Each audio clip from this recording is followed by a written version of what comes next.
ሊቃውንተ ቤተ ክርስቲያን የተወደዳችሁ የእግዚአብሔር ቤተሰቦች የድንግል ማርያም ወዳጆች ምእመናን እንደምን ዋላችሁ?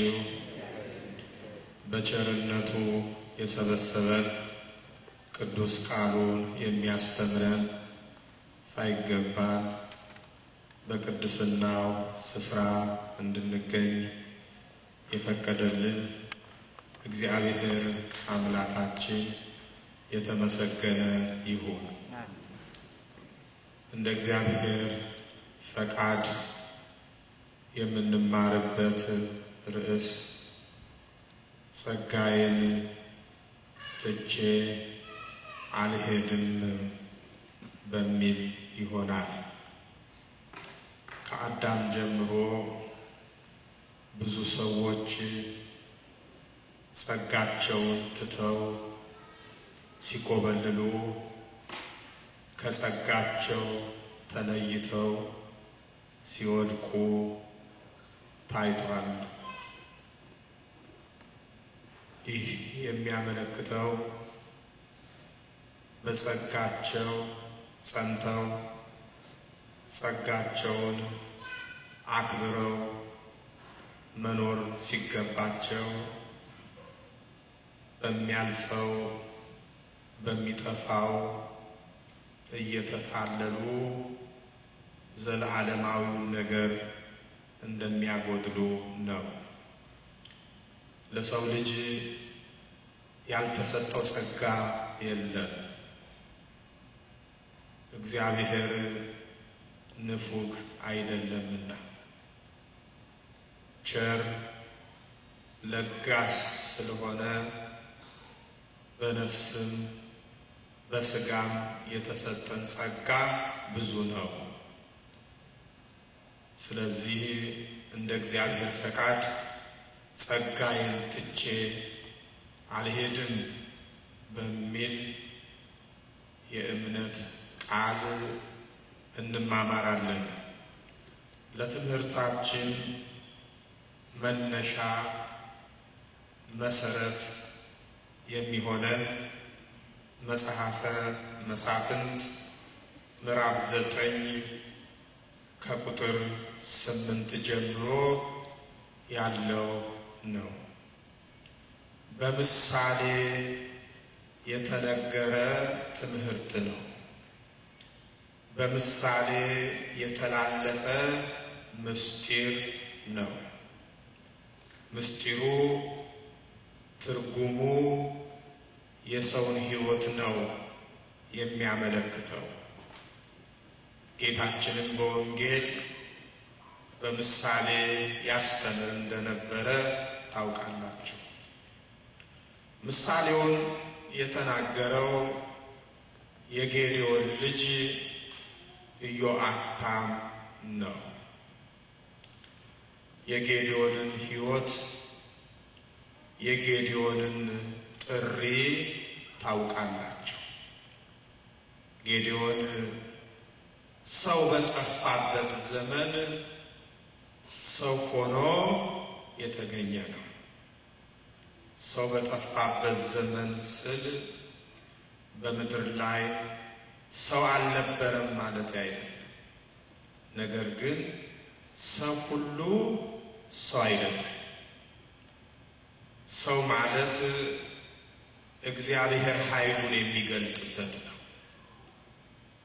ሰው ማለት ሰውነቱን ለእግዚአብሔር ቤተ መቅደስ ማደሪያ ያደረገ ነው። ሰው ማለት እግዚአብሔር ሥራ የሚሰራበት ማለት ነው። አለበለዚያ ሰው ሁሉ ሰው አይባልም። ፈቃደ ሥጋውን ለፈቃደ ነፍሱ ማስገዛት ያቃተው ሰው አይባልም።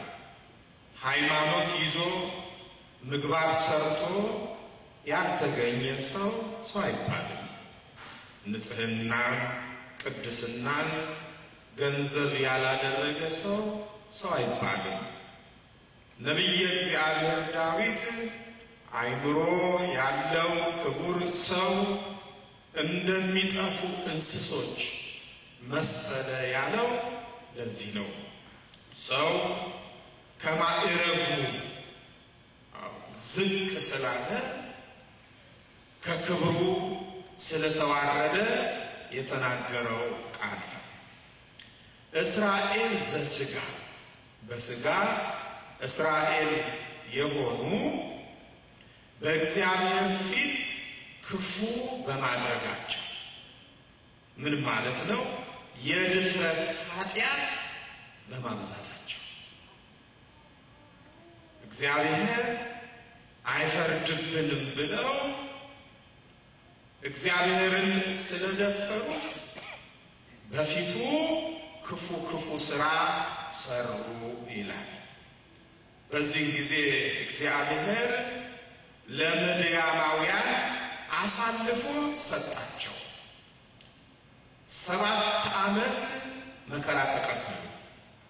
7 ዓመት ተጨነቁ፣ በመከራ አማጡ። ከርስታቸው ተነቅለው ከቤታቸው ወጥተው በየዋሻው በየሸንተረሩ በየተራራው የሚንከራተቱ ሆኑ ከልጆቻቸው ጋር። ልጅ ይዞ ስደት አይመች። ልጅ ይዞ መከራ፣ ችግር፣ ስቃይ ከባድ ነው። የላመ የጣመ አምጡ ይላሉ፣ ያለቅሳሉ። ብዙ ሰቆቃ ነበረ፣ ብዙ ችግር ነበረ፣ ብዙ ጭንቅ ነበረ። ታዲያ ወደ ልባቸው ተመለሱ። በመከራ አለንጋ በመገረፋቸው፣ በችግር አለንጋ በመገረፋቸው ወደ ልባቸው ተመለሱ፣ ተጸጸቱ፣ ንስሐ ገቡ፣ የንስሐ እንባ አፈሰሱ። ይሄ ሁሉ መከራ የደረሰብን በእግዚአብሔር ፊት ክፉ በመስራታችን ነው።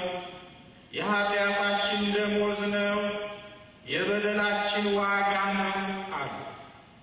ማንንም አልከሰሱም፣ ማንንም አልወቀሱም። የከሰሱት ራሳቸውን ነው፣ የወቀሱት ራሳቸውን ነው። አሁን እኔና እናንተ የምንከሰው ብዙ ሰው አለ፣ የምንወቅሰው ብዙ ሰው አለ። እገሌ እንዲህ ነው፣ እገሊት እንዲህ ናት እያለን አንድም ቀን ራሳችንን ከሰን አናውቅም። አንድም ቀን ራሳችንን ወቅሰን አናውቅም። ክርስቲያን ማለት ወደ ራሱ የሚመለከት ነው። ክርስቲያን ማለት በራሱ ላይ የሚፈርድ ነው። የሰራፕቷን ሴት ታስታውሳላችሁ?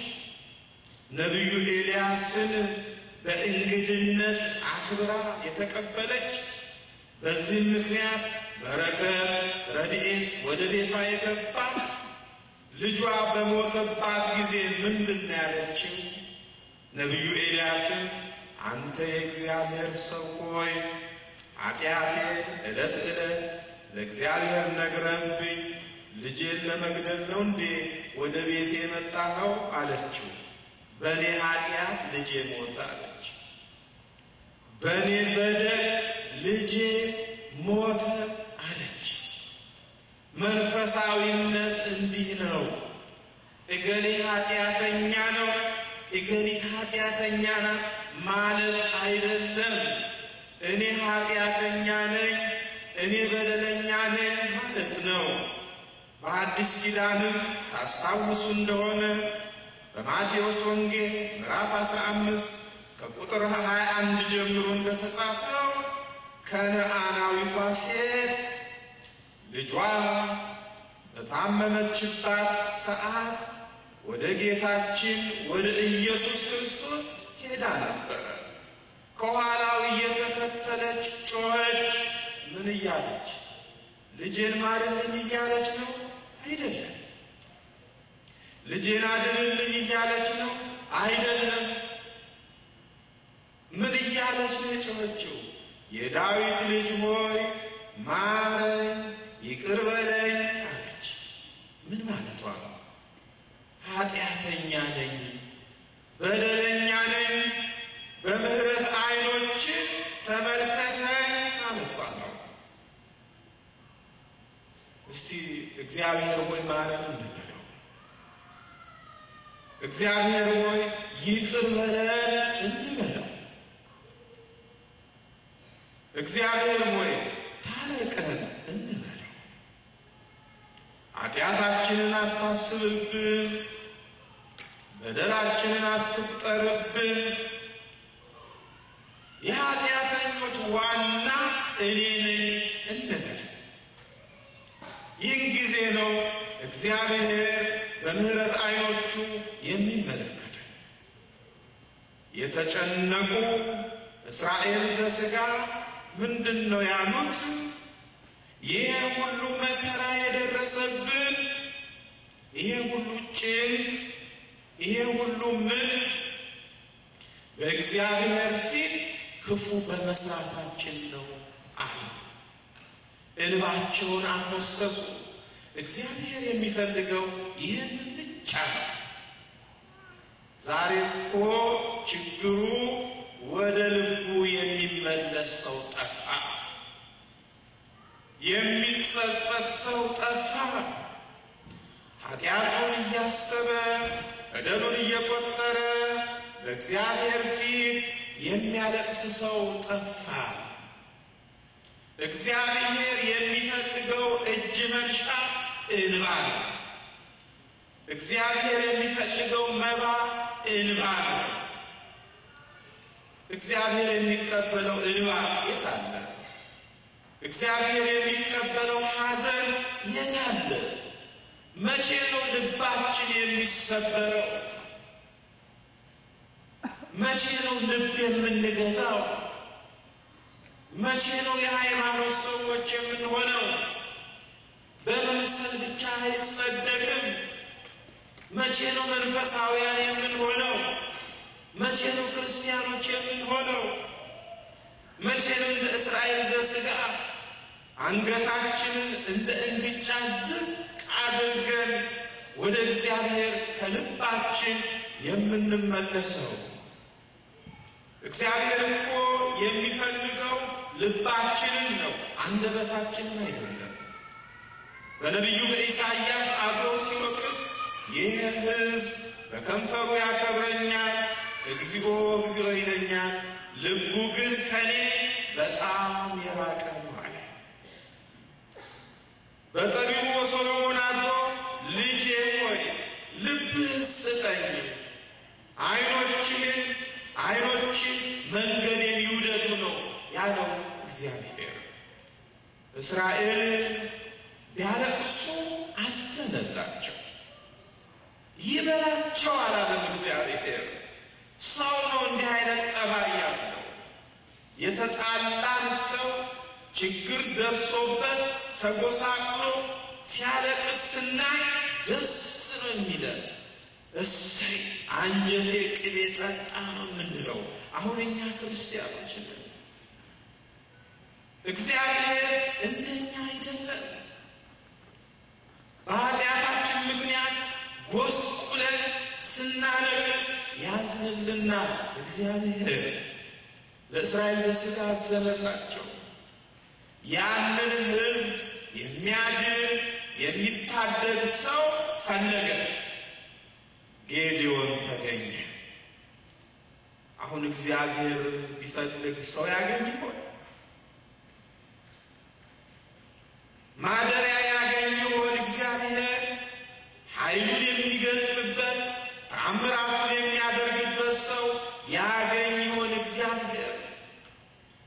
እግዚአብሔር እኮ ሰው ቸግሮታል።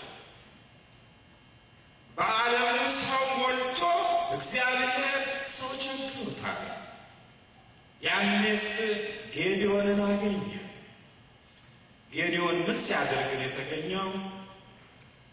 በወይን መጥመቂያ ጉድጓድ ውስጥ ተደብቆ ከጠላት ስንዴ ሲወቃ ፍሬውን ከገለባ ሲለይ ነው የተገኘው።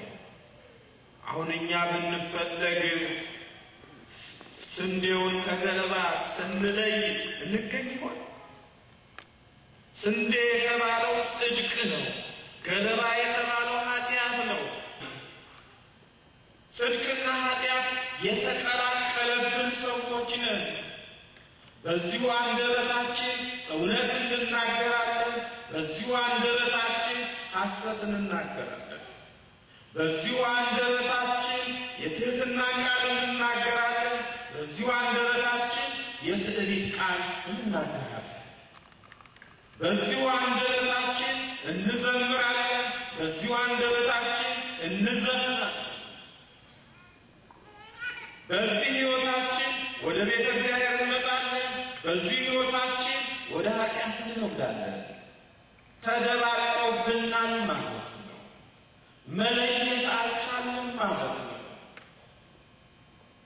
ልክ እናቱንም አክስቱንም እንደሚወድ ልጅ አክስቱ ከቤት ስትመጣ ዛሬ ከአንቺ ጋር የምንሄደው ከአንቺ ጋር ለመኖር የምፈልገው እማዬን አንፈልጋትም ይላል። አክስት ቤት ውላ ወደ ቤቷ ልትሄድ ስትል ና አብረን እንሂድ ትለዋለች። እጁን ስትይዘው ልቡ ይከፈላል። ግማሽ ልቡ ከእናቱ ጋር ይሆናል፣ ግማሽ ልቡ ከአክስቱ ጋር ይሆናል። መሀል ላይ ሆኖ ይቸገራል። በዚህ ጊዜ የእናቱን ቀሚስ ግጥም አድርጎ ይይዛል፣ የአክስቱንም ቀሚስ ግጥም አድርጎ ይዞ መሀል ላይ ያለቅሳል። አሁን እኛ እንዲህ ነን። በአንድ እጃችን የቤተ ክርስቲያንን ቀሚስ ይዘናል፣ በአንድ እጃችን የዓለምን ቀሚስ ይዘን መሀል ላይ እናለቅሳለን። ምንድን ነው ይሄ? በባዶ ሜዳ ዝም ብሎ የሚያለቅስ ልጅ ሟርተኛ ይባላል። በእኛ ሀገር መለየት ያስፈልጋል ወገኖች። ጌዲዮን ስንዴ ከገለባ ሲለይለት ተገኘ። መልአከ እግዚአብሔር አነጋገረው፣ መልአከ እግዚአብሔር አከበረው። ማነው ዛሬ መልአከ እግዚአብሔር የሚያነጋግረው? ከእኛ መካከል ቅዱስ ሚካኤል የሚያነጋግረው፣ ቅዱስ ገብርኤል የሚያነጋግረው እንጂ ሰውም ሰለቸ ማናቀ። እኔ ገሌን አላነጋግረውም፣ አልፈልገውም። እኔ ገሊትን አላነጋግራትም። ሰው እንኳን ማለት ነው የራሱ ድካም ያለው የራሱ ጉድለት ያለው፣ ነገር ግን በሰውም ዘንድ የምንከብርበት ጸጋ፣ በቅዱሳን መላእክትም ዘንድ የምንከብርበት ጸጋ ተሰጥቶን ነበረ። አላወቅንበትም፣ ጸንተን አልተገኘንበትም። አንተ ጽኑ ሰው ኃያል ሰው ጌዲዮን ሆይ እግዚአብሔር ካንተ ጋር ነው አለው። ጌዲዮን የ7 ዓመት መከራ ተስፋ አስቆርጦት ነበር። እንደ ሰው ሴት ልጅ ስታመት ታውቃላችሁ? እንደዚያ ነው በመከራ ተጨንቀው ያማጡት። መልአኩ ካጠገቡ ሆኖ እንደዚያ ሲያነጋግረው እግዚአብሔር ከእኛ ጋር ከሆነ አለ። ከኔ ጋር ብቻ ነው አላለ። መልአኩ እኮ ያለው እግዚአብሔር ካንተ ጋር ነው። እርሱስ አይ ከኔ ጋር ነው እግዚአብሔር፣ ከሌሎቹ ጋር የለም አላለ። አልተመጻደቀም። ምን ብሎ መለሰ ለመልአኩ? እግዚአብሔር ከእኛ ጋር ከሆነ ይሄ ሁሉ መከራ ለምን ደረሰብን? ይህን ጥያቄ እኮ እኛ ምን ጠይቃለን? ኢትዮጵያ ሀገር እግዚአብሔር ከሆነች ይሄ ሁሉ መከራ ምንድን ነው እንላለን። መቅደሰ እግዚአብሔር ከሆነች ምንድነው ይሄ ሁሉ ረሃብ፣ ችግር፣ ድህነት፣ በሽታ እንላለን? እስቲ ቅድሚያ ወደ ራሳችን እንመልከት። እምን ላይ እንዳለን እንወቅ። ከትናንት እስከ ዛሬ የተጓዝነውን ጉዞ እናስተውል። ሕይወታችንን እንመርምር። ሰውነታችንን እንፈትን። እግዚአብሔር ከኛ ጋር ከሆነ ይሄ ሁሉ መከራ ለምን ደረሰብን? አባቶቻችን እግዚአብሔር እንዲህ ያደረገልን፣ እግዚአብሔር እንዲሰራልን እያሉ የነገሩን ተአምራቱ የት አለ? ትናንት ለአባቶቻችን ተአምራት ያደረገ አምላክ ዛሬ ስለኛ ለምን ተአምራትን አያደርግልንም አለ። ጌዲዮን የዋህ ሰው ነበር፣ ትሁት ሰው ነበር።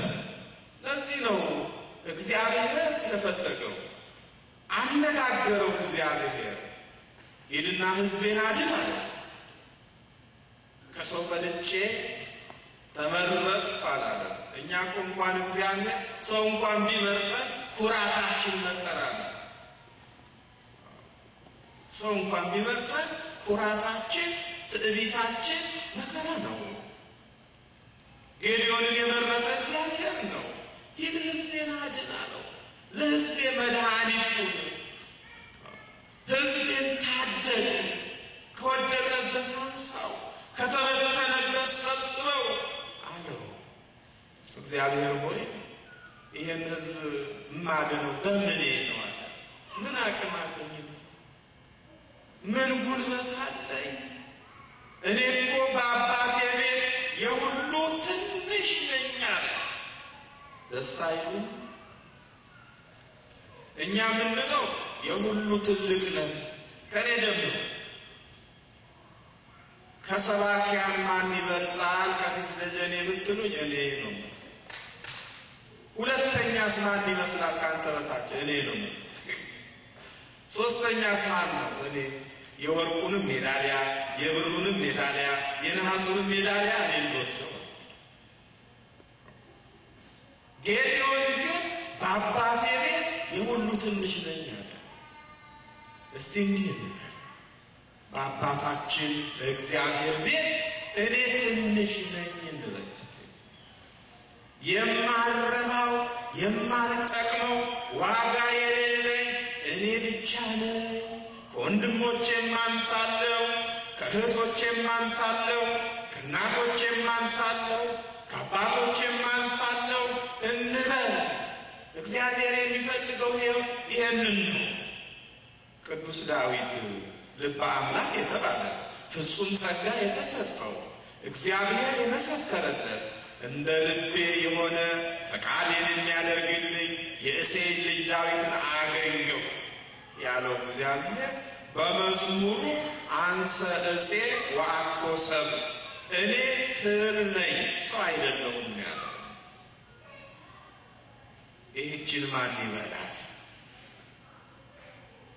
ቅዱስ ጳውሎስ ከቅዱሳን ሁሉ ይልቅ እጅግ አንሳለሁ፣ እኔ ጭንጋፍ ነኝ ነው ያለው። ሁሉም ቅዱሳን የትህትናን ነገር ሲናገሩ፣ የትህትናን ነገር ሲሰሩ ነው የተገኙት። ጌዲዮን እኔ ትንሽ ነኝ አለ። እግዚአብሔር እኔ ከአንተ ጋር ሆናለሁ አለው። ከእኛም ጋር ይሁን እግዚአብሔር። እግዚአብሔር ከእኛ ጋር ካልሆነ አንድ እርምጃ መራመድ አንችልም። እግዚአብሔር እኔ ከአንተ ጋር እሆናለሁ አለው። በእውነት እግዚአብሔር ከኔ ከደካማው ጋር ይሆናል። የጌዲዮንን ሐሳብ ተመልከቱ። ከኔ ከትንሹ ጋር እግዚአብሔር ይሆናል። እንዴት አይነት ጸጋ ነው! በምን ይወቅ? ብዙ ታላላቆች አሉ፣ ብዙ የከበሩ ሰዎች አሉ። ለምን ከነርሱ ጋር አልሆነ? እንዴት ከኔ ጋር ሆነ? ከኔ ጋር መሆኑን ላረጋግጥ አለ።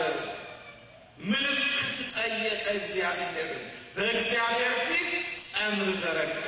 ጸምር ማለት የተባዘተ የበግ ጸጉር ወተት የመሰለ ነጭ የበግ ጸጉር በእግዚአብሔር ፊት ዘረጋና እግዚአብሔር ሆይ ጠል ከሰማይ ይውረድ ከጸምሩ ላይ ዙሪያውን መሬቱ ደረቅ ይሁን። እንዲህ ያደረግን እንደሆነ ከኔ ጋር እንደሆን ከኔ ከትንሹ ጋር ከኔ ከወራዳው ጋር ከኔ ከተናቁት ጋር እንደሆን አረጋግጣለሁ አለ። እግዚአብሔር አደረገለት። የወዳጆቹን ልመና የሚቀበል ጸሎታቸውን የሚሰማ ሐሳባቸውን ሁሉ የሚፈጽም አምላክ ነውና ጠል ከሰማይ ወረደ። ያቺ ጸምር ራሰች፣ ቢጨምቃት ውሃ ወጣት። ወተት የመሰለች ጸምር የድንግል ማርያም ምሳሌ። ከሰማይ የወረደው ጠል ከሰማይ ወርዶ በማኅፀኗ ያደረ የኢየሱስ ክርስቶስ ምሳሌ። ጸምር ነጭ ጻዕዳ ወተት መሆኗ መምሰሏ የንጽህናዋ የቅድስናዋ ምሳሌ። እርሷ ንጽሕተ ንጹሐን ቅድስተ ቅዱሳን መልዕልተ ፍጡራን ናትና። በአጭር ቃል ጌዴዎን ያችን ጸምር ይዞ ሕዝቡን ሊታደግ ለጦርነት ተዘጋጀ። አዋጅ አወጀ። ምታ ነጋሪት ክተት ሰራዊት ተብሎ ሲታወጅ ቀንደ መለከት ሲነፋ 32,000 ሰው ዘራፍ እያለ ፉከራ ታውቃላችሁ፣ እያቅራራ ምድር ጠበበው፣ ያዙን ልቀቁና። እግዚአብሔር ግን ከላይ ሆኖ ይታዘብ ነበረ።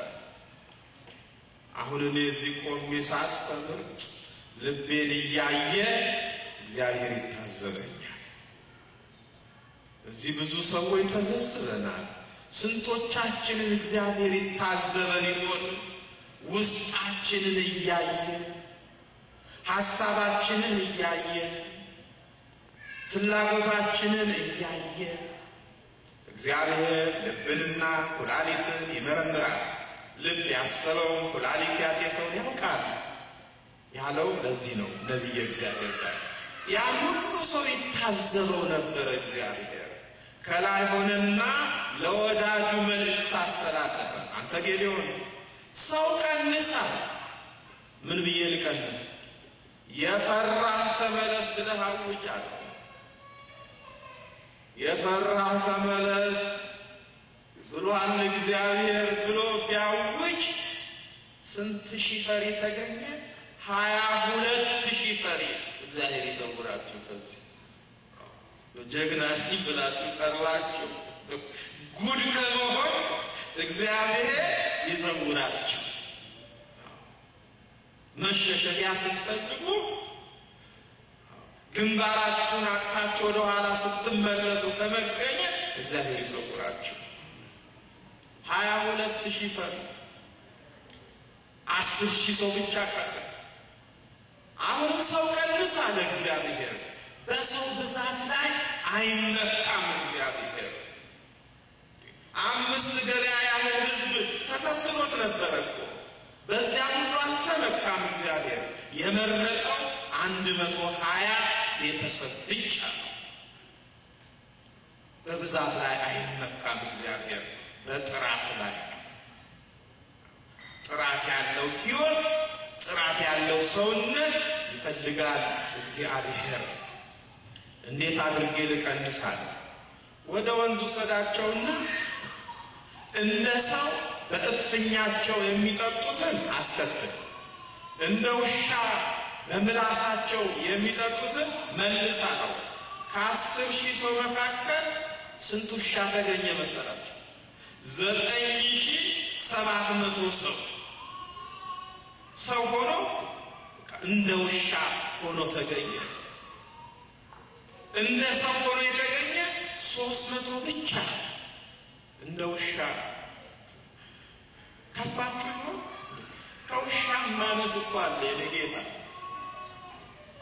አንድ በገዳም የሚኖሩ በበረሃ የሚኖሩ አባት ነበሩ። ብቻቸውን በገድል እየተቀጠቀጡ ሰይጣን ዘንዶ እየመሰለ እየመጣ ያሰቃያቸው፣ በአንበሳ እየተመሰለ እየመጣ በቅርኑ እያደቀቃቸው፣ በድንጋይ እየፈለጣቸው ሲቀጠቀጡ ኖረው ለብቃት የበቁ አባት ነበሩ። አንድ ቀን አንድ ገበሬ የበረሃ ማር ለመቁረጥ ውሻ አስከትሎ ስንቅ ይዞ ሲሄድ ያገኙታል። ሊያስተምሩት ፈልገው ነው። ገና ከቤቱ ሳይነሳ ነው የሚያውቁት። አንተ ይሄ ያስከተልከው ምንድነው አሉት። አባቴ አያውቁም? ንገረኝ አሉት። ውሻ ነዋ ይላቸዋል። ከየት አገኘኸው? አሳድጌው ነው። እያበላ እያጠጣ። አዎ ይሄን እያበላ እያጠጣ ከምታሳድግ አንድ የድሃ ልጅ አታሳድግም ነበር ወይ አባቴ? ይሄ ውሻ የሚያደርግልኝን ማንም አያደርግልኝም። ምን ያደርግልሃል? ቤቴን ንብረቴን እኔ ኖርኩም አልኖርኩም ከሌባ ይጠብቅልኛል ይላቸዋል። ሌባ ደግሞ ምንድነው ይሉታል። ሌሊት መጥቶ አጥር አፍርሶ ቤት ሰርስሮ የሰውን ንብረት ዘርፎ የሚሄድ ነው። ለመሆኑ ይሄ ሌባ ምንድነው? እንስሳ ነው? አውሬ ነው? ምንድነው ይሉታል። እንደማያውቀው ነው የሚያስተምሩት። አባቴ ሰው ነው ይላቸዋል። በአርአያ ሥላሴ የተፈጠረ ሰው? አዎ ይገርማል። በአርአያ ሥላሴ የተፈጠረ ሰው ልስረቅ፣ ይህች ውሻ ደግሞ አትስረቅ እያለች ትከላከላለች ማለት ነው? አዎ እንግዲያው የተፈጥሮ ለውጥ መደረግ አለበት አለ። እንዴት አባቴ? ልስረቅ የሚል ሰው ውሻ ሆኖ አትስረቅ የምትል ውሻ ሰው መሆን አለባት። እንግዲህ ሰው ከማዕረጉ ራሱን ምን ያህል እንዳዋረደ ነው የሚያመለክተው። ጌታችንን በወንጌል የተቀደሰውን ለውሾች አትስጡ ብሏል። ለነ ቦቢና ለነ መቻል አይደለም፣ ለነ ችሎ ማደር አይደለም የተነገረው ወገኔ። ውሻ የተባለው የሰው ሕይወት ነው። ይሄ ሊያሳዝነንም ሊያስለቅሰንም ያስፈልጋል። ጌዲዮን 300 ሰው ብቻ ይዞ ወደ ጦርነት ሄደ። እግዚአብሔር ለምን ሰው እንዲቀነስ ፈለገ? ይሄ ጥያቄ ነው። ለምን ሰው እንዲቀነስ ፈለገ? የሰውን ሐሳቡን ስለሚያውቅ እግዚአብሔር ረድቷቸው ድል ያደርጉ ያሸንፉ ምንድነው የሚሉት?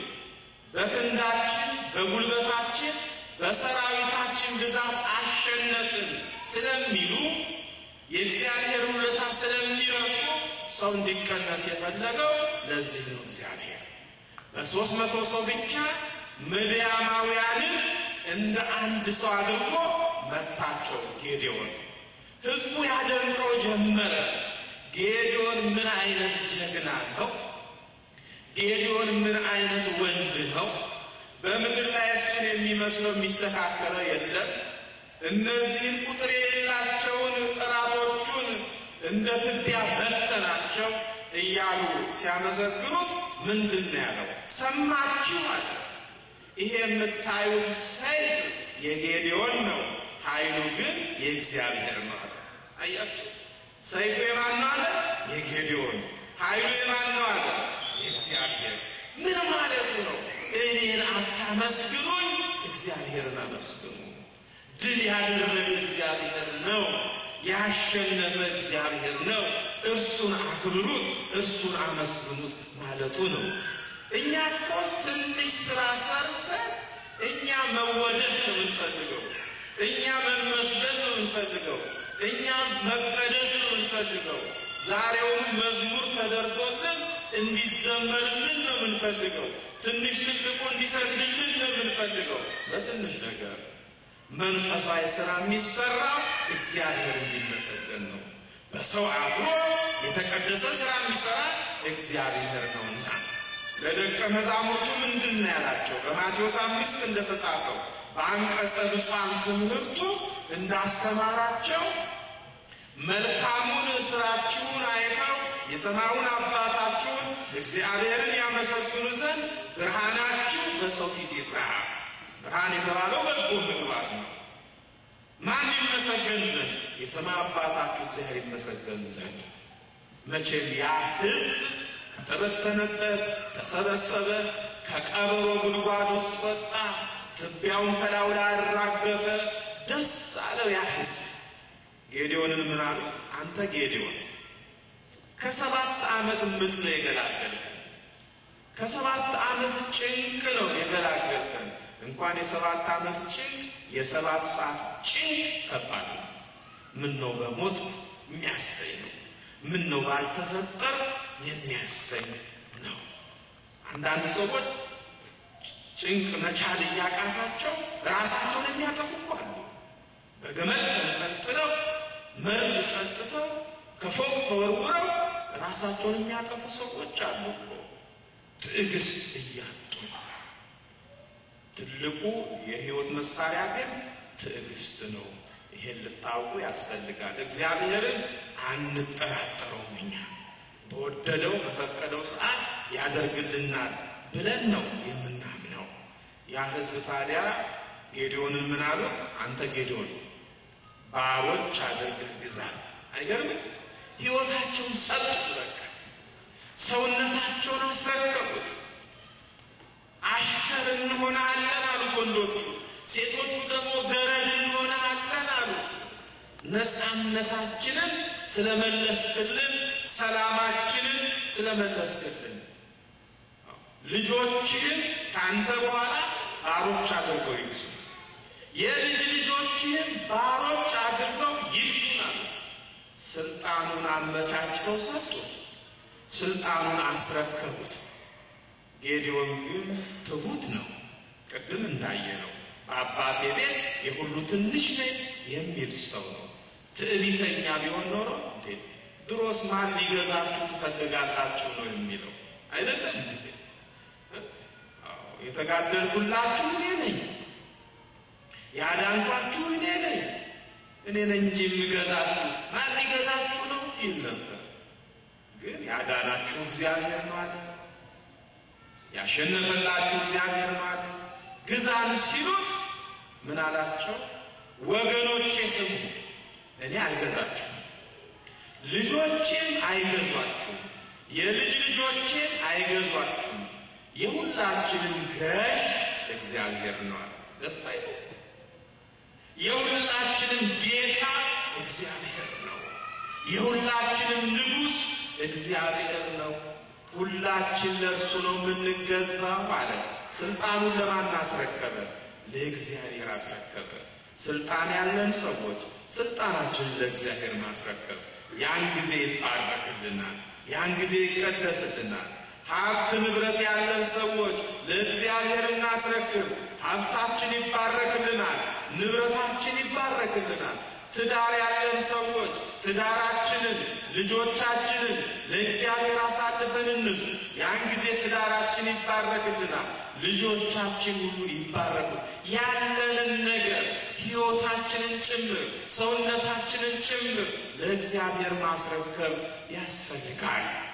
እንደ ጌዴዎን ማለት ነው። ጌዴዎን 40 ዓመት በሰላም አስተዳደረ። አሁን በዚህ ዓለም ላይ እንኳን 40 ዓመት 40 ደቂቃ በሰላም ያስተዳድራል? ጆርጅ ቡሽ እንዴት ነው? በሰላም ነው እያስተዳደረ ያሉት? አጎታችን በሰላም ነው እየመሩ ያሉት? እንዴት ነው? ምንድን ነው እስቲ የሚመስለው? የአንድ ደቂቃ ሰላም እንኳን አላቸው? ስክሪን ላይ ሲወጡ ሲስቁ እውነት ይመስላችኋል እንዴ? የደስታ ይመስላችኋል? በውስጣቸው እኮ ስንት ጭንቀት አለ፣ ስንት ሐዘን አለ። የሽብርተኞች ጉዳይ ያስጨንቃቸዋል እኮ አጎታችን። የኢራቅን ነገር ያስጨንቃቸዋል። የአፍጋኒስታን ስንት ጭንቀት ውስጥ አለ። ሰው ከጭንቀት የሚገላገለው በቴክኖሎጂ ንጥቀት፣ ሰው ከጭንቀት የሚገላገለው በሀብት ብዛት አይደለም። ሰው ከጭንቀት የሚገላገለው በሰራዊት ብዛት አይደለም። ሰው ከጭንቀት የሚገላገለው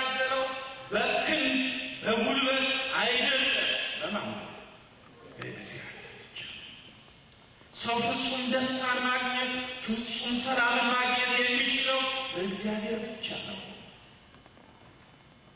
ኑ በእግዚአብሔር ደስ ይበለን ያለው እኮ ነቢየ እግዚአብሔር ዳዊት።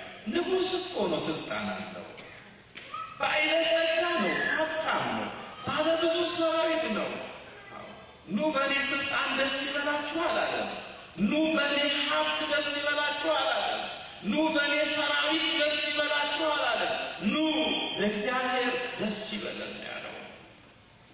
በሀብቴ እከብራለሁ አላለም። በስልጣኔ እከብራለሁ አላለም። በሰራዊቴ እከብራለሁ አላለም። በእግዚአብሔር ትከብር ነፍሴ፣ ሰውነቴ በእግዚአብሔር ትከብራለች። ሰውነቴ በእግዚአብሔር አምና ገና ትኖራለች ነው ያለው።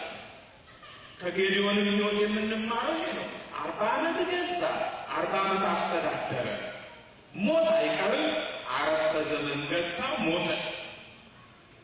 ደግ ሰው ሲሞት የሚያሳዝነው ብዙ ጊዜ የሚተካ ስለማይገኝ የእሳት ልጅ አህመድ እየሆነ ማለት ነው። ብዙ የሚተካ የለም። በነቢዩ በኤልያስ እግር የተተካው ማን ነው? ነቢዩ ኤልሳ ነው። በሙሴ እግር የተተካው ማን ነው? ጌዲዮን እግር የሚተካ ይኖር ይሆን? ለነገሩማ 70 ልጆች አሉት። በእርሱ እግር የሚተካው ማን ይሆን? ይሄ ነው ትልቁ ጥያቄ። ከነዚህ ልጆች መካከል አንዱ አቤሜሌክ ይባላል። ይህ አቤሜሌክ በጎ ሕሊና አልነበረው። ወገኖቼ በጎ ሕሊና ከሌለን እግዚአብሔርን ማገልገል አንችልም። ቃየል ምንድን ነው የጎደለው? እስቲ ንገሩኝ። በጎ ሕሊና እኮ ነው የጎደለው። ንጹሕ እህል መስዋዕት አድርጎ ማቅረብ ይችል ነበር፣ ግን በጎ ሕሊና ስላልነበረው አሰስ ገሰሱን ነው መስዋዕት ብሎ ለእግዚአብሔር ያቀረበው። አሰሱን ገሰሱን ለእግዚአብሔር አይቀርብም። እንኳን ለእግዚአብሔር ለሰውም ቢሆን አይቀርብም። ወገኖቼ አቤል እኮ ንጹሕ የበግ ጠቦት፣ ቀንዱ ያልከረከረው፣ ጸጉሩ ያላረረው፣ ጥፍሩ ያልዘረዘረው፣ ነውር የሌለበት ጠቦት ለእግዚአብሔር ያቀረበው እኮ በጎ ሕሊና ስለነበረው ነው። እግዚአብሔር በባህሪው ንጹሕ ስለሆነ ንጹሕ መስዋዕት ያቀርቡለት ዘንድ ይገባሉ። ይሄ ነው በጎ ሕሊና ማለት። አቤሜሌክ በጎ ሕሊና ነበር። አሁን አባቴ ሞትልኝ፣ እንዴት አድርጌ ነው ስልጣኑ ለብቻዬ የምጠቀልለዋል? ምን አለ ከወንድሞቹ ጋር ቢገዛ ቢያስተዳደር? ወንድም እኮ ጌጥ ነው፣ ወገን እኮ ጌጥ ነው። ለስልጣን ብሎ ወንድሞቹን መጥላት ጀመረ። የወንድሞቹን ጥፋት ተመኘ፣ የወንድሞቹን ሞት ተመኘ። እግዚአብሔር ይወደዋል። ምን ላድርግ አለ። አቅበጠበጠው። በወንድሞቹ ደም ለመታጠብ፣ በወንድሞቹ ሞት ለመደሰት። የአባቱ ልጆች እኮ ናቸው። ከዚህ የቀረበ ምን አለ? ሰውኛውን ቀስ ብሎ ወደ ሴኬም ሄደ። የእናቱ አገር ነው። ዘር ሊቆጥር ነው እንግዲህ ዘር ሊቆጥር፣ በዘር ሊመካ የእናቱን ወገኖች ሰበሰበና እኔ እኮ ያጥንታችሁ ፍላጭ ነኝ፣ የሥጋችሁ ቁራጭ ነኝ። እኔ ስልጣኑን ቢይዙ ይሻላል፣ እኔን ብትደግፉኝ ይሻላል፣ ያልፍላችኋል አላቸው። ገንዘብ አዋጣችሁ ስጡኝ፣ ወንድሞቼን ከምድረ ገጽ አጥፍቼ ስልጣኑን ሊያዝ አለ። እሺ አሉት። ለምን ነግለኔ አይሉም? ሰው እኮ የእጁን ያገኛል እየመሰለ ነው። እኔም የእጄን አገኛለሁ፣ እናንተን የእጃችሁን ታገኛላችሁ። በሰፈርነው ቁና ይሰፈርልናል፣ በፈረድነው ፍርድ ይፈረድብናል። በምትፈርዱት ፍርድ እንዳይፈረድባችሁ በማንም ላይ አትፍረዱ ያለን ጌታ በወንጌል። በሰው መፍረድ ቀላል ነው። ነገ ሲፈረድብን ኮሶ ኮሶ ይለናል። የግድ እንጠጣታለን። የዘራነውን ነው የምናጭደው። የዘራነውን እናጭዳለን። የሴኬም ሰዎች ምን ማለት ነበረባቸው? ይሄ ልጅ ወደኛ ወደ እናቱ ዘመዶች መጥቶ ለስልጣን ብሎ እኛን ተጠግቶ እኛን ጉልበት አድርጎ የአባቱን ልጆች ለመግደል ከተነሳ ነገ ደግሞ እኛን የእናቱን ዘመዶች ከመግደል ወደ ኋላ አይመለስም ማለት ነበረባቸው። ነግለኔ ማለት ነው አላሉም። በዘረኝነት በጎሳ በጎጠኝነት ታወሩ። ልቡናቸው ተደፈነ፣ አንገታቸው ደነደነ። ገንዘብ አዋጥተው ሰጡት። ሁለት ምናምንቴ ሰዎችን ገዛ፣ ነፍሰ ገዳዮችን። እነዚያም ሁሉ ወንድሞቹን በአንድ ድንጋይ ላይ እንደ ከብት አሳረዳቸው። በወንድሞቹ ደም ታጠበ፣ በኃጢአት ቆሸሸ፣ በበደል ረከሰ። የዓለም ጉዞ ዛሬ እንደ አቤሜሌክ ሆኗል። የኔም ጉዞ የእናንተም ጉዞ እንደ አቤሜሌክ ሆኗል። ከማይጠፋ ዘር ከተወለድን በኋላ በአብ በወልድ በመንፈስ ቅዱስም ተጠምቀን በሜሮን ከብረን በሥጋ ወደሙ ታትመን የእግዚአብሔር ልጆች ከሆን በኋላ የእግዚአብሔር ወገኖች ከሆን በኋላ የእርሱ ቤተሰቦች ከሆን በኋላ የሚጠፋ ዘር እየቆጠርን ነው። ሐዋርያው ቅዱስ ጴጥሮስ በመጀመሪያዊቱ መልእክቱ በምዕራፍ 1 ላይ የተናገረው አለ። ወንድሞቼ ሆይ ዳግመኛ የተወለዳችሁት ከሚጠፋ ዘር አይደለም፣ ሕያውና ዘላለማዊ ከሚሆን ከእግዚአብሔር ቃል እንጂ። ምን ማለት ነው?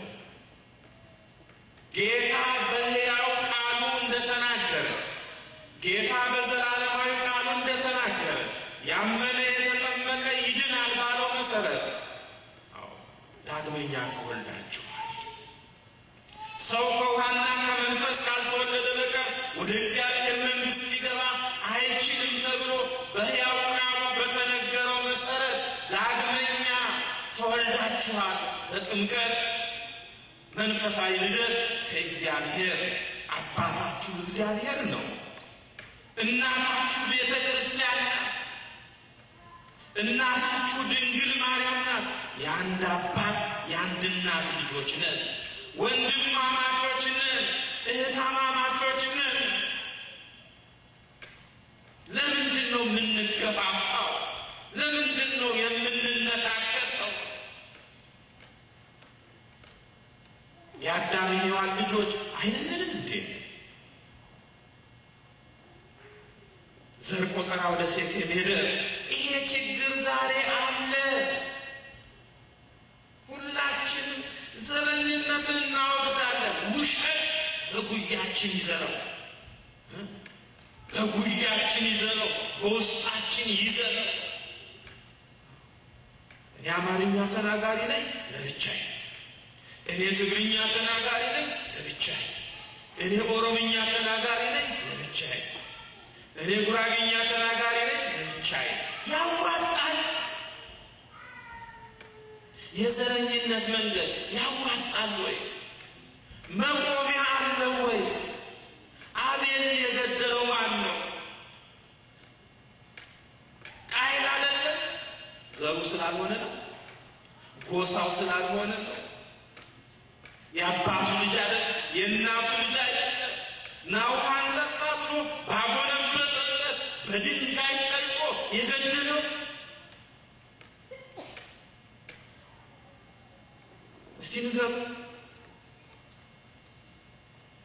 እስቲ ንገሩ። መጽሐፍ ቅዱስ እኮ ብዙ ያስተምረናል። እኔ አማርኛ ተናጋሪ ነኝ፣ ሌላውን እንዳላየው እንዳልሰማው። ጥሩ። እስቲ አማርኛ ተናጋሪዎች ለብቻችን እስከ መቼ ነው የምንዘልቀው? በማግስቱ ደግሞ የትነ መባባል ይጀምራል። እኔ ጎንደሬ ነኝ ለብቻ ጽዋ ሊጀመር ነው ማለት ነው። የዘር ጽዋ የተነጣ የሃይማኖት ጽዋ ነው እንጂ መንፈሳዊ ጽዋ ነው እንጂ በዘር ላይ የተመሰረተ ጽዋ ከየት አመጣችሁት? ከማን ተማራችሁት? እኔ ጎንደሬ ነኝ ለብቻ። እገሌና ገሌ የሚፈላለጉ ለካ ጎንደሮች ስለሆኑ ነው። ቆይ እኔ ደግሞ ጎጃሚዎችን ልሰብስብ ተብለው ለብቻ። ሌላኛው ቆይ እኔ ደግሞ ወሎዎችን ልሰብስብ ለብቻ። እንዴት ነው ይሄ ነገር ይላል። ሌላው ደግሞ የመሀል ሀገር ሰው እኔም የሸዋን ሰው ልሰብስብ። ይኸው እየተከፋፈለ ሄደ። እየተከፋፈለ ሄደ። አሜባ ብቻ ነው። እኛ አሜባ ነን፣ ሰው ነን። ባሪያ ሥላሴ የተፈጠርን የሕይወት እስትንፋስ እፍ የተባለብን ወገኖች። እኔ የሸዋ ሰው ነኝ ይላል፣ ሌላው እንዳልሰማው። አንተ ከጎንደሬው ጋር ሁለተኛ፣ ከጎጃሜው ጋር ሁለተኛ፣ ከወሎዬው ጋር ሁለተኛ። ትንሽ እንደሰነበቱ ደግሞ የት ነው? እኔ ይፋቴ ነኝ ለብቻ፣ እኔ መንዜ ነኝ ለብቻ፣ እኔ መራቤቴ ነኝ ለብቻ። እየተከፋፈለ ነው። እኔ ጎንደሬ ነኝ ያለው ሰሜን ጎንደር ይላል፣ ደቡብ ጎንደር ይላል። በቃ እንዴት ብዬ ልንገራችሁ? የኢትዮጵያን ወረዳዎች ሁሉ አልዘረዝርላችሁ። እኔ የጂኦግራፊ አስተማሪ ነኝ። የሚገባችሁ ከሆነ ይግባችሁ። እኔ ትግርኛ ተናጋሪ ነኝ ያለውም ደግሞ ለብቻ። ትንሽ ቆይተ የት ነህ አንተ? እኔ አድዋ ነኝ ለብቻ፣ እኔ አክሱም ነኝ ለብቻ፣ እኔ ተንቤን ነኝ ለብቻ፣ እኔ አዲግራት ነኝ ለብቻ፣ እኔ ሽሬ ነኝ ለብቻ። ወይ ጉድ! ሰው ዝም ብሎ ነው የሚሞኘው። ለካ መቆሚያ የሌለው ነገር። ኦሮምኛ ተናጋሪም ደግሞ እንዲሁ ለብቻ። ሌላ ሰው አንፈልግም፣ መስማትም ማየትም አንፈልግም። ትንሽ ቆይቶ የት ነው ይባባል። እኔ ወለጋ ነኝ፣ እኔ የሸዋ ነኝ፣ እኔ የባሌ ነኝ፣ እኔ ሐረር ነኝ፣ እኔ ቦረና ነኝ፣ እኔ አርሺ ነኝ። ይከፋፈላል። ምንላችሁ የማውቀውን እውነት ነው። እናንተም ደግሞ ታውቃላችሁ። የሴኬምን ሰዎች ማን አጠፋቸው? በኋላ ላይ በዘር ከአቤሜሌክ ጋር ቆሙ፣ ተሰለፉ። ኋላ ማን ያጠፋቸው? ራሱ አቤሜሌክ ነው ያጠፋቸው። አያችሁ፣ የእጃቸውን አገኙ። ከተማቸውን አቃጥሎ እህል እንዳይበቅልበት፣ ተክል እንዳይጸድቅበት ጨው ዘራበት። እሱንስ ማን ገደለው? የሴኬም ሰዎች እርስ በርስ ተጠፋፉ፣ እርስ በርስ ተበላሉ። ስለዚህ አደራችሁ በኦርቶዶክስ ተዋሕዶ ሃይማኖት አገሩ ምንድነው ዘሩ ምንድነው አይባልም። ሀገራችን ቤተ ክርስቲያን ናት በምድር፣ በሰማይ ሀገራችን መንግሥተ ሰማያት ናት። ሀገራችን በሰማይ ነውና ለቅዱስ ጳውሎስ ሀገራችን በሰማይ ነው። በመጨረሻው ዘመን መስቀልን የሚጠሉ ሰዎች ይመጣሉ። እያለቀስኩ ነግራችኋለሁ አለ ቅዱስ ጳውሎስ። በመስቀል ላይ የተፈጸመውን ቤዛነት እናቃልሉ፣ በመስቀል ላይ የተቆረሰውን ሥጋውን የፈሰሰውን ደሙን የሚያቃልሉ ሰዎች እንደሚመጡ አውቃለሁ አለ። ሐዋርያ ብቻ አይደለም ነቢይም ነውና እግዚአብሔር የራቀውን እያቀረበ የረቀቀውን እያጎላ ይነግረው ስለነበር እያለቀስኩ ነግራችኋለሁ። ጥፋት ይመጣል። መጨረሻቸው ጥፋት ነው። ሆዳቸው አምላካቸው ነው። ሐሳባቸው ምድራዊ ነው። ክብራቸው በነውራቸው ነው። እኛ ግን ሀገራችን በሰማይ ነው። ከዚያ የሚመጣውን ለሁሉ ዋጋ የሚከፍለውን ኢየሱስ ክርስቶስን እንጠብቃለን፣ እጅ እንጠናለናለን። ቅዱስ ጳውሎስ ሀገራችን በሰማይ ነው። አቡነ ገብረ መንፈስ ቅዱስን እንወዳለን። አማራ ናቸው፣ ትግሬ ናቸው፣ ኦሮሞ ናቸው፣ ጉራጌ ናቸው፣ ካምባታ ናቸው፣ ወላይታ ናቸው። ምንድን ናቸው? አቡነ ገብረ መንፈስ ቅዱስ የእግዚአብሔር ሰው ስለሆኑ፣ ጻድቅ ስለሆኑ፣ ቅዱስ ስለሆኑ ነው የምንወዳቸው። ሃይማኖቱ ምንድን ነው? ምግባሩ ምንድን ነው ተብሎ ብቻ ነው የሚጠየቀው። ድንግል ማርያምን የምንወደው ዘር ቆጥረን ነው እንዴ? አሁን አረጋዊን የምንወደው ዘር ቆጥረን ነው? ቅዱስ ጳውሎስን የምንወደው ዘር ቆጥረን ነው? እግዚአብሔርን የምንወደው ዘር ቆጥረን ነው? ከየት ያመጣነው ነው? ከማን የተማርነው ነው? እርግጥ ዘር መቁጠር የሚፈቀድላቸዋል። ለኔ እንዳትሉ ደግሞ በውስጣቸው እንዳይቀርባችሁ ማለት ነው። ዘር መቁጠር የሚፈቀድላቸዋል። እነርሱ ገበሬዎች ናቸው። ለምን? የጤፍ ዘር፣ የበቆሎ ዘር፣ የአተር ዘር እያሉ ይህን ዘር መቁጠር ተፈቅዶላቸዋል። ይህን ማስተዋል አለባቸው። እንግዲህ አቤሜሌክ ለስልጣን ብሎ ያለ ርኅራኄ ወንድሞቹን ባስገደለ ጊዜ ፈቃደ እግዚአብሔር ሆኖ አንዱ አመለጠ። እርሱም ማን ነው? ኢዮአታም። ሁለት ተራሮች አሉ። አንደኛው ጌባል ይባላል፣ ሁለተኛው ገሪዛን ይባላል። ወዴት ይሽሽ ነው የምትሉት? ወደ ጌባል ይሻለዋል ወይስ ወደ ገሪዛን? እርሱ ወደ ገሪዛን ነው የሸሸው። ወደ ገሪዛን ሸሸ። ለምን? ገሪዛን የበረከት ተራራ ስለሆነ፣ ጌባል ደግሞ የመርገም ተራራ ስለሆነ። ጌባል ለምን የመርገም ተራራ ተባለ?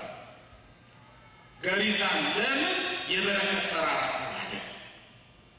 የእግዚአብሔር ቃል እንዲህ ይላል። ኦሪት ዘዳግም ምዕራፍ 11 ቁጥር 26 ላይ ብትመለከቱ እግዚአብሔር ምን አለ? እሺ ብትሉ ብትታዘዙ በረከቴ በገሪዛን ተራራ ራስ ላይ አኖራለሁ፣ እምቢ ብትሉ ደግሞ መርገሜ በጌባል ተራራ ላይ አኖራለሁ አለ። ወገኖቼ በረከቴን በገሪዛን ተራራ ላይ አኖራለሁ አለ። በረከቱን በገሪዛን ተራራ ላይ ያኖራል። በረከቱን በድንግል ማርያም ላይ አላኖርም? ንገሩኝ እስቲ። በረከቱን በቅዱሳን ላይ አላኖርም? በረከቱን በቤተ ክርስቲያን ላይ አላኖርም? የገሪዛን ተራራ እኮ የቤተ ክርስቲያን ምሳሌ ነው። የገሪዛን ተራራ የቅዱሳን ምሳሌ ነው። የገሪዛን ተራራ የድንግል ማርያም ምሳሌ ነው።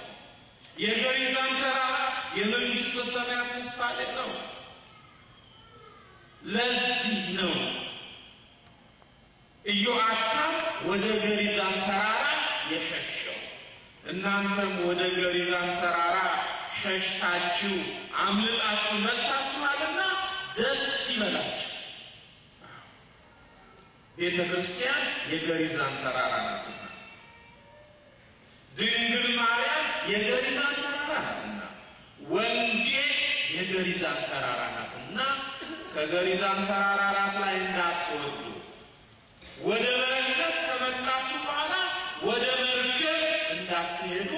አደራ እላችኋለሁ። ኢዮአታ መሰለ። ምሳሌ ታውቃላችሁ? አታውቁም? ነገር በምሳሌ ጥሩት እንጂ ምን ነው ጠጅ በብርሌ የማር ጠጅ አታውቁ? ያ የማር ጠጅ ወደ ታች ነው የሚሮጠው፣ ያሁኑ ግን ወደ ላይ ነው። ነገር በምሳሌ ጠጅ በብርሌ ይላሉ አብ። ምንድነው የመሰለው ምሳሌ? ኢዮአታ አንድ ቀን ዛፎች በላያቸው ንጉሥ ለማንገስ ፈልገው ወደ ማን ሄዱ? ወደ ወይራ ዛፍ ሄዱ። የወይራ ዛፍን በላያችን ንገስ አሉት። የወይራ ዛፍ ምን ብሎ መለሰ? እግዚአብሔርና ሰዎች የሚከብሩበትን ዘይቴን ትቼ ጸጋዬን ትቼ በእናንተ ላይ ለመንገስ አልሄድም። የእናንተ ስልጣን ይቅርብኝ፣ እግዚአብሔር የሰጠኝ ጸጋ ይበልጥብኛል አለ። ማን ነው እንዲህ ያለው? ወይራ። ወይራ የሚያመለክተው የማንን ሕይወት ነው? ንገሩኝ። የሰውን ሕይወት ነው። እንደምታውቁት ከወይራ ፍሬ ተጨምቆ ዘይት ይወጣል። መጽሐፍ ቅዱስ ስታነቡ እንደምታገኙት የቤተ መቅደስ መገልገያዎች የሚቀደሱት የምን ዘይት እየተቀቡ ነበረ? የወይራ ዘይት እየተቀቡ ነበር። ማን ስላዘዘ? እግዚአብሔር ስላዘዘ። የቤተ መቅደሱ መገልገያዎች የወይራ ዘይት ከተቀቡ በኋላ ይቀደሱ፣ ቅድስተ ቅዱሳን ይሆኑ ነበር እንደ እግዚአብሔር ቃል። ቅድስተ ቅዱሳን ከሆኑ በኋላ በእጁ የነካቸውን ሰው ይቀደሳል ይላል። ከኔ ጋር ናቸው? በዘይቱ ከከበረ በኋላ የሚነካው ሰው ምን ይሆናል? ንገሩኝ። ቅዱስ ይሆናል።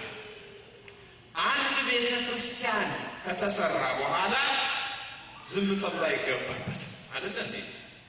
ጳጳስ ይመጣና ጸሎት እያደረገ ዙሪያውን በሮቹንም መስኮቶቹንም ግድግዳውንም እየቀባ ምን ያደርገዋል? ይባርከዋል፣ ይቀድሰዋል። በዚህ አይነት የተባረከው የተቀደሰው መንካት ደግሞ ቅዱስ ያደርጋል። ይሄን የነገረን ማን ነው? እግዚአብሔር ነው። ኦሪት ዘጸአት ምዕራፍ 30 ከቁጥር 22 ጀምሮ ብትመለከቱ እግዚአብሔር ሙሴን በተቀደሰው ዘይት የመገናኛውን ድንኳን፣ የምስክሩን ታቦት፣ ገበታውንም፣ ዕቃውንም ሁሉ፣ መቅረዙንም፣ የዕጣን መሠዊያውንም፣ ለሚቃጠል መሥዋዕት የሚሆነውን መሠዊያ፣ የመታጠቢያውን ሰንና መቀረጫውንም ትቀባበታለህ። ሁሉንም ትቀድሳቸዋለህ። ቅድስተ ቅዱሳን ይሆናሉ። የሚነካቸውም ቅዱስ ይሆናል። እስቲ ወደ ሀገር ቤት ልመልሳችሁ። እናቶቻችን አባቶቻችን ወደ ቤተ ክርስቲያን ሄደው ጸሎት ሲያደርጉ አስተውላችሁ ታውቃላችሁ? በሩን በእጃቸው ይዳስሱና ፊታቸውን ይቀባባሉ። የነካቸው ምን ይሆናል? ንገሩኝ። ቅዱስ ይሆናል ይላል። ግድግዳውንም መሬቱንም ይተሻሻሉ። ሞኝነት ነው ወይስ እምነት ነው? ንገሩኝ እስኪ። በእግዚአብሔር ቃል ላይ የተመሰረተ እምነት ነው። ይሄ መስቀልም እኮ ዝም ብሎ እንደተቀረጸ አይደለም። ተቀብቶ ከብሯል። ተቀብቶ ምን ሆናል? ከብሯል፣ ተቀድሷል። አሁን እናንተ ስትሳለሙት ምን ትሆናላችሁ? በመስቀሉ ትቀደሳላችሁ። ስዕሉም ተባርኳል፣ ተቀድሷል። ስትነኩት ትቀደሳላችሁ። ይሄ ከበሮም ተቀብቶ ተቀድሷል። ከበሮውን ስትነኩት ትቀደሳላችሁ። መቋሚያውን ስትይዙት ትቀደሳላችሁ።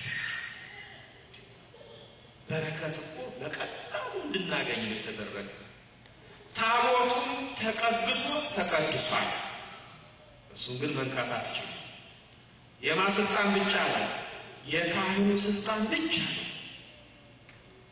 ካህኑ ጽላቱን የመዳሰስ ጽላቱን የመሳብ ስልጣን ተሰጥቶታል። እናንተስ የታቦቱ በረከት ይቀርባችኋል ወይ? ዕለት ዕለት እኮ ታቦት እየሳማችሁ ነው። ዕለት ዕለት ጽላት እየሰማችሁ ነው። መቼ እንዳትሉ መስቀል ተሳልማችሁ አታውቁ? እዚህ መስቀሉ ስር የምታዩት ምንድን ነው? የአራቱ ማዕዘን አለ አይደል? አይናችሁን ገለጥ አድርጉት እንጂ ምን ነው ፈዘዛችሁ ብኝ። ከታች ያለው ከመስቀሉ እግር ስር ያለው አራት ማዕዘን አይደል? ተመልከቱ። የታቦቱ በረከት እንዳይቀርባችሁ፣ ታቦት አይመስልም? የታቦቱ በረከት እንዳይቀርባችሁ ዕለት ዕለት እንድትስሙ ተደርጓል። የነካው ምን ይሆናል? ቅዱስ ይሆናል። ይሄን ብቻ አይደለም፣ ካህናት ተቀብተው ይሾማሉ፣ መንፈሳዊ ስልጣን ይሰጣቸዋል። ይሄንኑ ቅባት ነቢያት ተቀብተው ይከብራሉ፣ ነገሥታት ተቀብተው ይነግሳሉ። ስለዚህ የወይራ ዘይት ምን አለ? እግዚአብሔርና ሰዎች የሚከብሩበትን ዘይቴን ጸጋዬን ትቼ አልሄድም አለ። እኛም የተሰጠንን ጸጋ ትተን እንዳንሄድ። እኛ እኮ በእግዚአብሔር ቤት ውስጥ የተተከለን የወይራ ቡቃያዎች ነን። ለማን? ለእግዚአብሔር። እግዚአብሔር ከእኛ ዘይት ይፈልጋል። ሰው የሚከብርበት ዘይት፣ እርሱ የሚከብርበት ዘይት ይፈልጋል። ሰዎች የሚከብሩበት ዘይት አለ ወይ? የእምነት ዘይት ከኛ ይፈልጋል። የምግባር ዘይት ከኛ ይፈልጋል። የንጽህና ዘይት ከኛ ይፈልጋል። የቅድስና ዘይት ከኛ ይፈልጋል። በዚህ ሰዎች ይከብሩበታል፣ በዚህ እኛ እንከብርበታለን፣ በዚህ እግዚአብሔር ይከብርበታል። ዛፎች የወይራ ዛፍ ጸጋዬን ትቼ አልሄድም ቢላቸው ወደ ማን ሄዱ? ወደ በለስ ሄዱ። የበለስን ዛፍ በላያችን ንገስ፣ ወይራም ቢያለ አሉት። በለስ ምን አለ?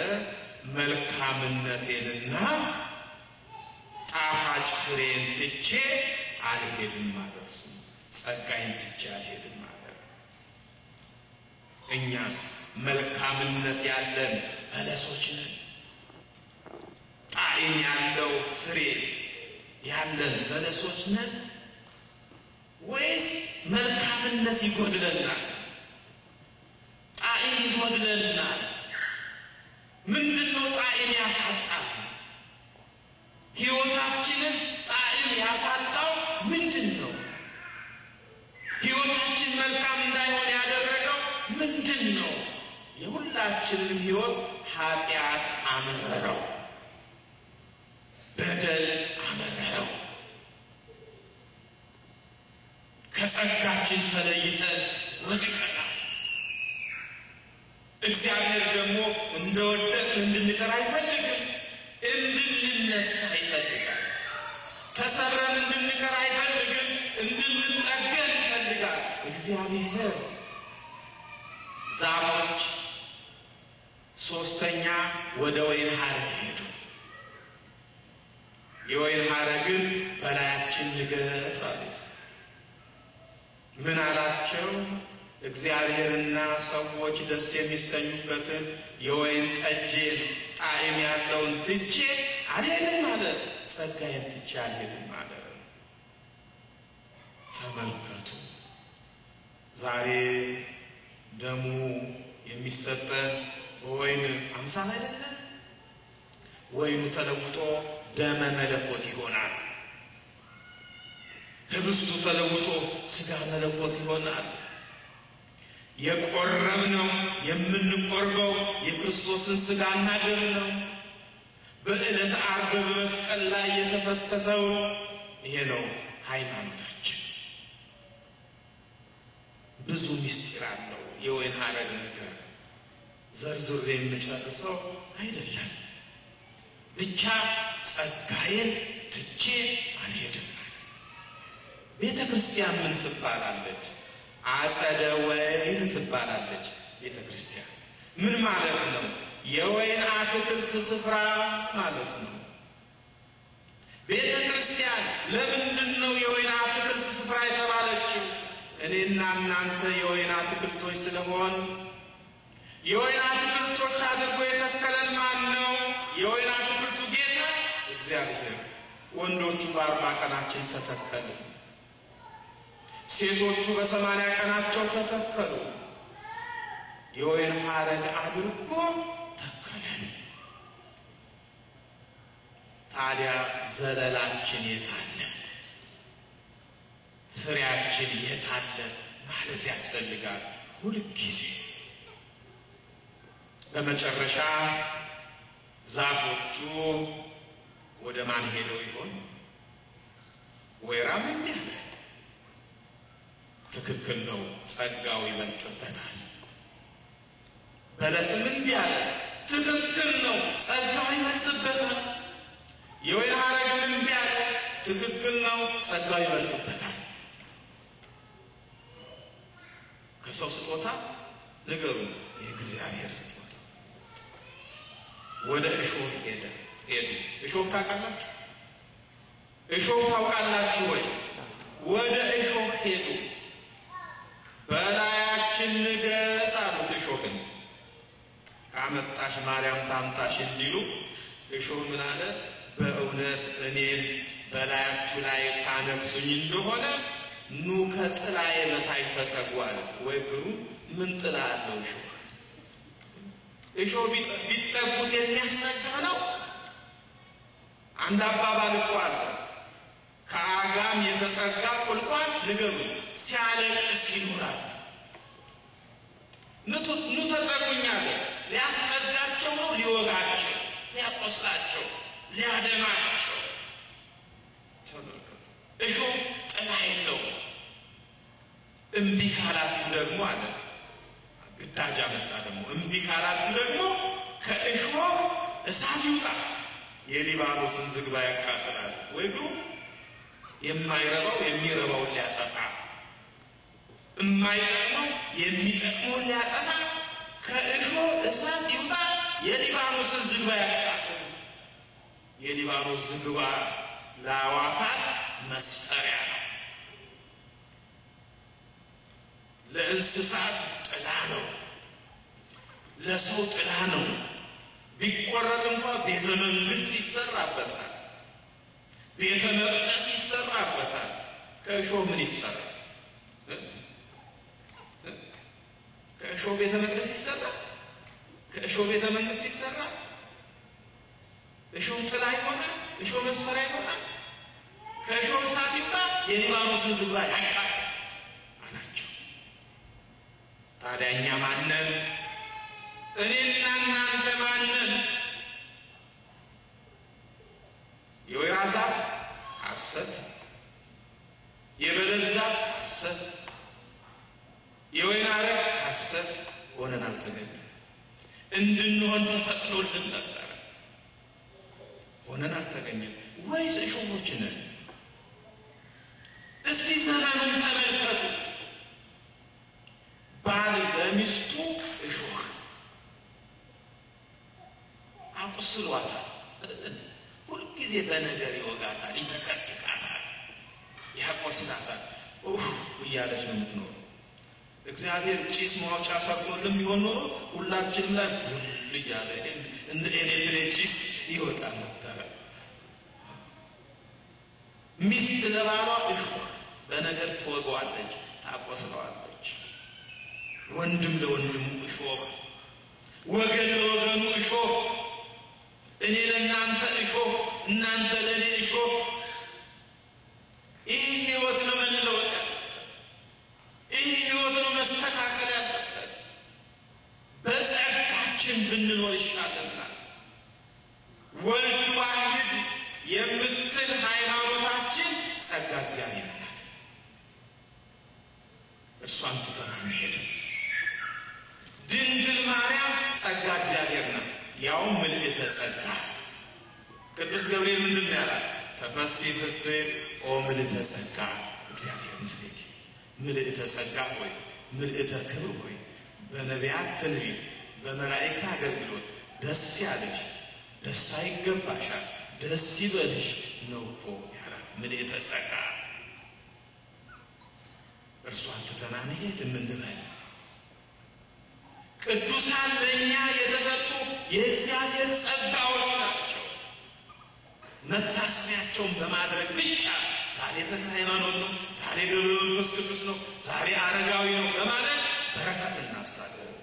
ለምሳሌ 10 ቁጥር 7 ላይ እንደተጻፈው የጻድቅ መታሰቢያ ለምንድን ነው? ለበረከት ነው። በረከተ ሥጋ በረከተ ነፍስ ማግኛ ነው። መስቀሉ የእግዚአብሔር ጸጋ ነው። ጸበሉ የእግዚአብሔር ጸጋ ነው። ታቦቱ የእግዚአብሔር ጸጋ ነው። ቤተ ክርስቲያናችን የእግዚአብሔር ጸጋ ነው። ቅዳሴው የእግዚአብሔር ጸጋ ነው። ማህሌቱ የእግዚአብሔር ጸጋ ነው። ሰዓታቱ የእግዚአብሔር ጸጋ ነው። መዝሙሩ የእግዚአብሔር ጸጋ ነው። ትርጓሜው የእግዚአብሔር ጸጋ ነው።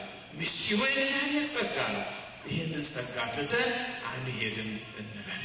ይበቃናል። የእግዚአብሔር ቸርነት የድንግል ማርያም አማላጅነት አይለየን።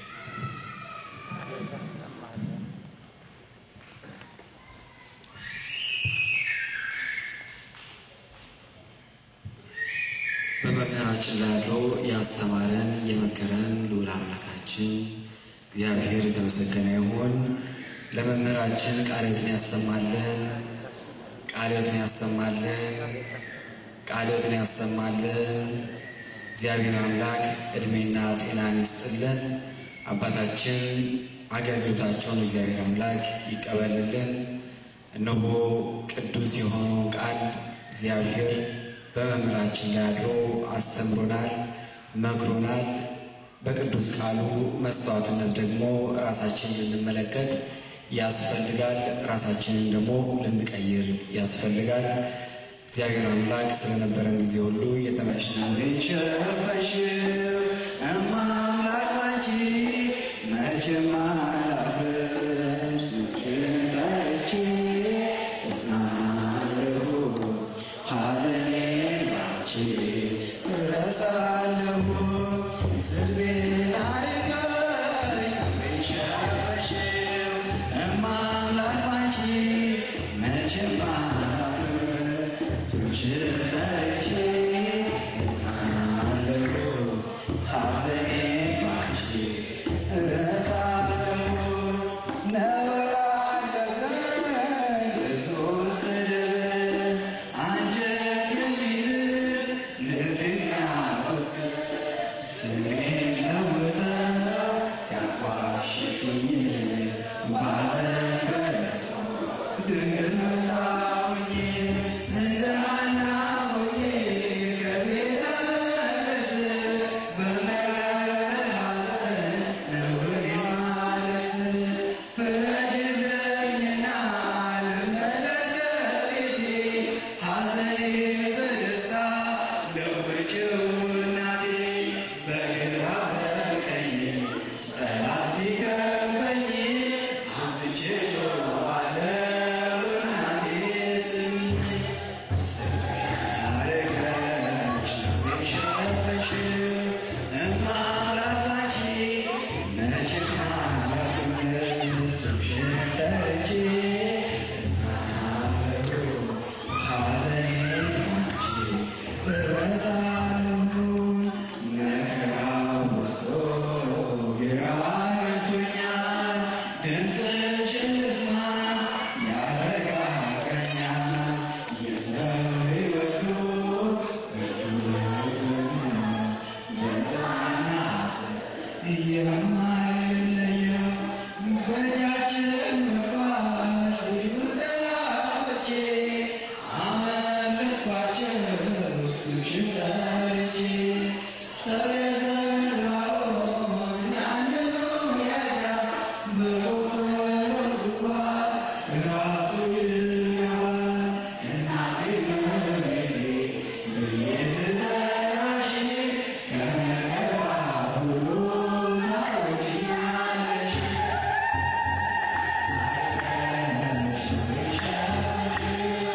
አምላክ ባንቺ መቼም አላፍርም። ስምሽን ጠርቼ እጽናናለሁ፣ ሐዘኔን ባንቺ እረሳለሁ። በምርኮ ሳለሁ በሰው አገር ግፉ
ስጠራሽ ከመከራ ሁሉ ታውጭኛለሽ። አልቀርሽ ሸፈንሽ እማምላክ ባንቺ መቼም አላፍር። ስምሽን ጠርቼ እጽናናለሁኝ ሐዘኔን ባንቺ እረሳለሁ።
ቋንቋዬነሽ ድንግል መግባቢያዬ መልስ የማገኝብሽ ከጌታዬ መልስ የማገኝብሽ ከጌታዬ ባንቺ ቀርቤያለሁ ከአምላኬ ፊት ቤቴ ሞልቶልኛል በበረከት ቤቴ ሞልቶልኛል በበረከት ቋንቋዬነሽ ድንግል መግባቢያዬ መልስ የማገኝብሽ ከጌታዬ መልስ የማገኝብሽ ቤቴ ሞልቶልኛል በበረከት ቤቴ ሞልቶልኛል በበረከት